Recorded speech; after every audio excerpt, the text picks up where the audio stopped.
संजय शिरसाट यांनी शिंदे आणि ठाकरे गटाबाबत मोठं वक्तव्य केलंय। दोन्ही शिवसेनेला एकत्र येण्याची गरज असल्याचं शिरसाट यांनी म्हटलंय। दरम्यान त्यांच्या या वक्तव्यानंतर आता राजकीय वर्तुळात चर्चांना उधाण आलंय।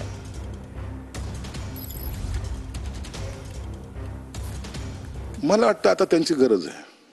त्यांनी दोन पावलं मागे गेलं पाहिजे असं माझं मत आहे। ते जातील की नाही शक्यता कमी आहे। ते इतरांना जवळ करतील, परंतु ते शिंदे साहेबांचं त्यांचं सुद्धा जमेल आता सध्या तरी वाटत नाही। समरने एकनाथ शिंदे साहेबांनी जो उठाव केला त्या उठावाच्या वेळेला आम्ही सगळे अधिकार, पक्षाचे निर्णयाचे सगळे अधिकार आम्ही फक्त आणि फक्त एकनाथ शिंदे साहेबांनाच दिलेले आहेत, ते दुसरा कोणालाही नाहीत। आणि म्हणून संजय शिरसाट साहेब आज काय म्हणतात ह्याला आम्ही महायुतीमध्ये तसं महत्त्व नाही, कारण त्यांचं ते वैयक्तिक मत आहे। तसे प्रयत्न करत राहावे, पण त्याबद्दल एकनाथ शिंदे साहेबांचं काय मत आहे, अन्य आमदारांचं काय मत आहे याबद्दल थोडा विचार करावा।